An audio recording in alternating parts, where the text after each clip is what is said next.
2 ঘন্টা টাইম হাতে নিয়ে আমি যেভাবে সময়ের মধ্যে A to Z সম্পূর্ণ কাজ সারতে পারি ছোট্ট দুটো বাচ্চা নিয়ে। তো জয় গোপাল, জয় গোপাল, জয় গোপাল। বন্ধুরা, তোমরা সবাই কেমন আছো? আশা করি তোমরা সবাই ভালো আছো।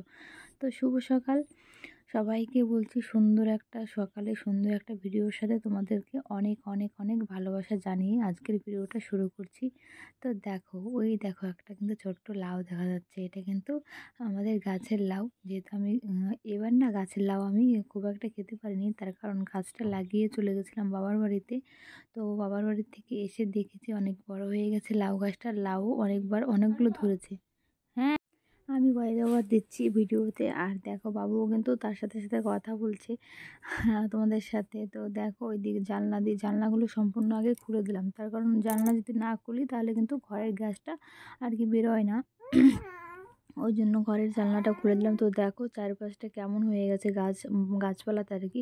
এত বড় বড় মানে গাছের ডোগাগুলো হয়েছে, মানে কি বলবো তোমাদেরকে। তো দেখো, এঁঠো বাসন টাসন কিন্তু এভাবেই আছে। এখন সমস্ত কিছু কিন্তু পরিষ্কার করে ধুয়ে নিব। তো চলো আগে এঁঠো বাসনগুলো সবগুলো ধুয়ে নিয়ে আসলাম। ধুয়ে এনে দেখো ভাতটা কিন্তু চাপিয়ে দিচ্ছি। তো দেখো, ভাত চাপিয়ে দিয়ে আবার এখন কিন্তু তোমাদের দাদাভাই মাছ এনেছে। সেই মাছগুলো মানে ধুতে হবে, কাটতে হবে না, কেটে এনেছে মাছগুলো। তো দেখো, মানে পলিথিন থেকে মাছগুলো সব বের করে নেব। বের করে নিয়ে তারপরে ধুয়ে দেবো। ধুয়ে তারপরে রান্না করতে হবে। তো চলো আগে মাছগুলো আগে সুন্দর করে ধুয়ে নিই, তারপরে রান্না করব। তো ততক্ষণ তোমাদেরকে একটা কথা বলি, আমার ভিডিও তোমাদের কেমন লাগে অবশ্যই কমেন্ট করে বলো। আর ভালো লাগলে লাইক কমেন্ট শেয়ার করে দিও, আর আমার পাশে থেকো। তো বাচ্চা যদি থাকে তাহলে কিন্তু সমস্ত কাজই কিন্তু হিসাব করে করতে হয়। মাঝারি কিন্তু কাজে মানে গোটা দিন কাজ করবে, তাও কিন্তু কাজ করা কিন্তু শেষ হবে না। আমি যেভাবে কাজ করি আর কি, ছোটো বাবুকে নিয়ে, আর বললাম আমি আগের ভিডিওতে বলেছি যে আমার গোপাল সোনা আছে, গোপাল সোনা নিয়ে আর মানে বাবুকে নিয়ে আমার অনেকটাই মানে বুদ্ধি করে কাজ করতে হয়। আর মেয়ে আছে, মেয়ে তো সমস্তটা দেখতে পারে না, মানে কাজ করতে এখনও ছোটো মেয়ে, মানে যতটুকু করে ততটুকু ভালোই করে। অনেক সময় আছে যে গোপালের সেবাও করে ও, আবার আমিও করি। তো দুজনাতেই আর কি করি। তোমাদের দাদাভাই টাইম পায় না, ওই জন্য কিন্তু তোমাদের দাদাভাই মানে গোপাল সেবাও করতে পারে না আর কি। ইচ্ছা থাকলেও মানে উপায়টা হয়ে ওঠে না। মানে ওকে বলি, ও তো মানে সবসময় কাজের মধ্যে ব্যস্ত থাকে। তো দেখো, আমার মাছগুলো কিন্তু ধোয়া কমপ্লিট হয়ে গেল। এখন মাছগুলো ভেজে তারপরে রান্না করতে হবে। তো চলো আগে নুন হলুদ মাখিয়ে নিই। তো দেখো, মাছে ভালো করে নুন আর হলুদ ভালো করে মাখিয়ে নিচ্ছি। আর ওদিকে কড়াইটা বসিয়ে দিয়েছি যাতে তাড়াতাড়ি মানে গরমটা হয়ে যায়। তো দেখো, কড়াই কিন্তু অত্যাধিক গরম হয়ে গেছে। তো দেখতেই পাচ্ছ প্রচুর ধোয়া হচ্ছে। তো আবার যদি অল্প মানে জাল হয় তাহলে কিন্তু মাছ লেগে ধরে আর মানে মাছ ভেঙে যাবে। ওই জন্য আর কি কড়াইটাকে ভালো করে তেল দিয়ে আর কি টানিয়ে দিলে মাছটা ভালো মতো আর কি ভালো মতো ভাজাটা হয় আর কি। একটা মাছও ভাঙে না। তো আগে না কি হয় বলো তো, আগে যখন আমার নতুন নতুন বিয়ে হয়েছিল তখন কিন্তু আমি মাছ রান্না করতেই পারতাম না কিছু। মানে একদিন কী করেছি, মাছে মানে তেল উনুনে কড়াইটা বসিয়ে দিয়েছি, তারপর সাথে সাথে তেল দিয়েছি। তেল দেওয়ার পরেই কিন্তু মাছটা দিয়েছি। আর জানো না, এত মাছ, মানে একটা মাছ তো আসতেছিল না, সমস্ত মাছ মানে চানাচুর ভাজা হয়ে গেছে, এরকম একটা ব্যাপার হয়ে গেছে। তো সেই মানুষে বলে না যে আছাড় না খেলে আর কি বুদ্ধি হয় না। তো আমার সাথেও তাই হয়েছে। তো দেখবা, মানে একটা যদি অঘটন ঘটে তাহলে কিন্তু আমার কি বুদ্ধি হয় আর কি, বোঝা যায় যে কি করলে মানে কাজটা ভালোভাবে হবে। তো তার জন্য আমি শিখেছি যে না, এইভাবে করলে চলবে না, তো এইভাবে করতে হবে। সেই থেকে কিন্তু তারপর থেকে কিন্তু আমার নেক্সট টাইম এরকমটা আর হয়নি। তখন থেকে শিখে গিয়েছিলাম যে তেলটা আগে ভালো করে টানিয়ে দিতে হবে, মানে গরম করতে হবে, তারপরে মাছটা দিতে হবে।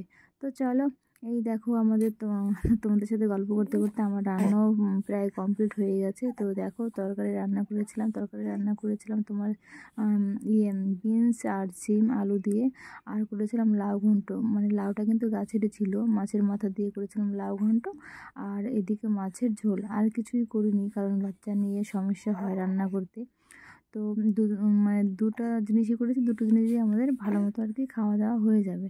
তো যখন যেমন তখন তেমনই করতে হবে, তাই না? আর ছোটো বাচ্চা আছে, ছোটো বাচ্চা নিয়ে তো ইচ্ছা থাকলেও দেখবো অনেক সময় উপায় হয় না, মানে রান্না করার যদি ইচ্ছাও থাকে তবুও কিন্তু হয়ে ওঠে না রান্না করা। তো চলো, রান্না হয়ে গেল। এখন তোমাদের দাদাভাইকে খেতে দেবো, তোমাদের দাদাভাই যাবে স্কুলে। তো দেখো তোমাদের দাদাভাই আর মেয়েকে দিয়েছি খেতে। ওরা খাওয়া দাওয়া করে বেরিয়ে গেল স্কুলে, আর আমি আমার কাজে লেগে পড়লাম। বাবুকে শুয়ে দিয়েছি, ঘুম পাড়িয়ে দিয়ে আমি খাওয়া দাওয়া করে নিয়েছি। তারপরে আবার রান্নাঘরটা পরিষ্কার করতে লাগলাম। তো গ্যাসের ওভেনটা সুন্দর করে মুছে আর বাসনপত্র যা ছিল এঁটো বাসন সমস্ত কিছু ধুয়ে কিন্তু মানে চান করব। চান টান করে আবার দুপুরে কিন্তু পুজো করতে হবে আবার গোপালকেও আর কি সেবা দিতে হবে। ওই জন্য কিন্তু বাবু ঘুম থেকে ওঠার আগে আমার সমস্তটা করতে হবে।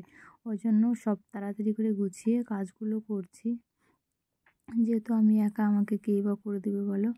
ওই জন্য তো চলো আমার ভিডিওটা তোমরা দেখতে থাকো বন্ধুরা। আর দেখো রান্নাঘরে এখনও বেসিনের জলের লাইনটা লাগানো হয়নি, তো এর আগে ভিডিওতে তোমাদেরকে বলেছি।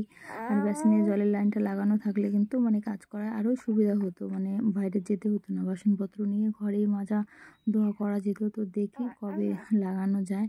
তো দেখো আমি ভয়ে যাওয়ার দিচ্ছি আর আমার বাবু কথা বলছে কিন্তু তোমাদের সাথে। এই যে মানা, এই যে বাবা, এই যে বাবা, এই যে। তো ভিডিওতে ভয়েস ওভার কমপ্লিট করে তারপরে আমাকে আবার বাবুকে ঘুম পাড়াতে হবে। তো দেখো এদিকে কিন্তু সমস্ত কাজ বাজ সেরে কিন্তু পুজোটাও কমপ্লিট করে নিয়েছি, দুপুরের পুজোটা। তো দেখো ঠাকুরঘরে পুজোটা দিয়েছি আর গোপালকেও সেবা দিয়েছি।